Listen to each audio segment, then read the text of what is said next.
Neksiyelerimizi devamlaştırımız, hürmetlik vatandaş. Bugünkü islaha 2022 yıl 3. ayının 18. günü vatandaş. Endiki mavzumundaq. Japonya'nın sabık veziri Shinzo Abe, Beijing uzun ötmey Tayvan'a hücum kılıdı dep ansirdi. Mutaxassislar vaziyatni tahlil qildi. Mavzuli xabar 3. ayının 18. günü Cumhuriyet nazorat orbitida e'lon qilindi. Xabar bundaq başlan. Bu leksiyaga diqqat qiladiganliginglar ishini men Uyg'ur vatandoshlarım. Rossiya-Ukrayna urushi shiddatli davomlashmoqda. Yaqinda sobiq vaziri Shinzo Abe, Yaponiyaning sobiq vaziri Shinzo Abe mundaq ko'rsatdi. Beijingning Tayvanni qurolliq birlikka keltirish musobaqasiga uzun qolmadi. Tayvan mutaxassislari tahlil qilib mundaq hisobladi. Ukrayna urushi boshlangan hamon Tayvan bu tarafda urush bo'lmaydi deyishdi. Lekin 3. ayının 14. günü Amerika Hudson tadqiqot o'rni Yaponiya tadqiqot guruhining mudiri Reli Walters ning ziyoratini qabul qilganda Yaponiyaning sobiq vaziri Shinzo Abe mundaq hisobladi. Cumhuriyet raisi Xi Jinping o'zining huquq asoslarini g'amlayotdi. O Tayvan'a qaratgan qarniyetini hamda yoshira olmaydi. Sobiq vazir Shinzo Abe mundaq ansirdi. Xi Jinping siyosiy jihatda g'alabaga erishishga ergishib, Beijingning Tayvanni birlikka keltirish vaqtiga uzun qolmadi. 2. ayının 27. günü, ameliyat 2. ayının 26. günü Prezident Vladimir Putin yadro kuralları her bir kısımlarını ciddi holatga turishga buyruq berdi. Şu günü sobiq vaziri Shinzo Abe Amerikaning Tayvan to'g'risida mujmal ifoda bildirishlardan endi voz kechishini talab qildi. Japonya'nın sobiq vaziri Shinzo Abe mundaq ko'rsatdi. Tayvanda tuyuqsiz voqea yuz bersa, Yaponiyada tuyuqsiz voqea yuz berdi deganlikdir. Yaponiyaning g'arbiy qismidagi Nagoda oroli Tayvanga 110 kilometr keladi. Yaponiyaning g'arbiy qismiga joylashgan Nagoda oroli Tayvanga 110 kilometr keladi. 1 soat yo'lga hisobda hozirgi zamon mashinalarini hisoblaganda vatandoshlar 110 kilometr keladi. Beijing agar Tayvanga harakat qo'llanadi ekan, oldi bilan u yana Jungo Tayvanning atrofida, havoda, dengiz yuzida pistillikni tiklashga izlanadi.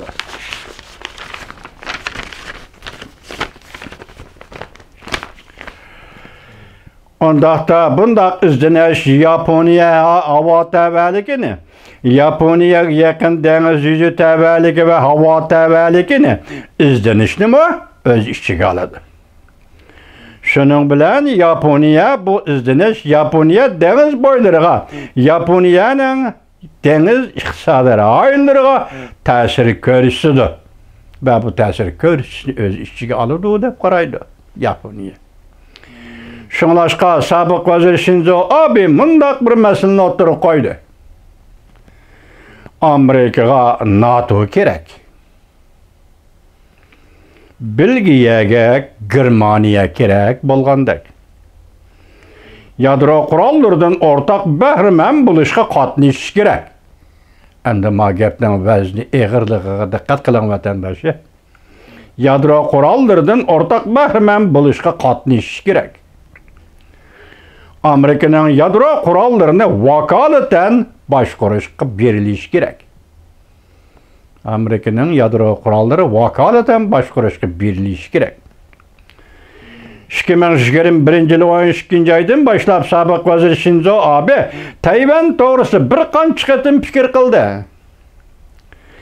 Tayvanda bir vaqa yuz berdigan bo'lsa, bu Yaponiya da bir vaqa yuz berganlikdir dedi. Yani Amerika Yaponiya ittifoqdoshligida bir ish yuz berganlikdir degan edi. Yana bir xabar. Bu xabarga diqqat qilinganda vatandosh. Siz shu narsani esingizga oling hozir. 2 ayning 24-kuni Rossiya Federatsiyasi Ukraina tajovuz qilib kirdi. Shu kundan boshlab Yevropada Germaniya, Osiyada Yaponiya canlanishga boshladi. Yoki bir nuqtada tirildi desangiz bo'ladi vatandosh. Ma xabarga diqqat qiling. Yaponiyanın pozitsiyasi qattiqlashdi. Vazir Antian Wenshun Rossiya Yaponiyanın shimolidagi 4 orolni qonunsiz egallab oldi deb ko'rsatdi mavzuli xabar. 3-ayning 17-kuni Twitter betida e'lon qilindi. Xabar bundoq boshladi. 3-ayning 14-kunidan bugun 18 mushu 3 kun ichidagi vaziyat o'zgarishiga nayt zihni kuch bilan chivarlik bilan muomala qiling vatandoshim. Mening sizga iltimosim shu, kechiring vatandosh. Ko'rsatdi mavzuli xabar 3-ayning 17-kuni Twitter betida e'lon qilindi. Xabar bundoq boshladi. Yaponiyaning vaziri Shinzo Abe, sobiq vaziri Shinzo Abe, kechiringlar. Yaponiyaning navbatdagi vaziri Antian Wenshun 3-ayning 17-kuni mundaq ko'rsatdi. Rossiya Yaponiyaning shimolidagi 4 orolni qonunsiz egallab oldi. Vazir Antian Wenshun Yaponiya Kengash palatasi hamchot komitetining so'ragan savollariga javob berganda mundaq ko'rsatdi. Shimoldagi 4 orol to'g'risida mening maydonim Rossiya bu orollarni qonunsiz egallab oldi deganlikdir. Xabarda mundaq ko'rsatildi. Yaponiya Rossiya bilan tinchlik shartnomasi imzolash uchun bu orollar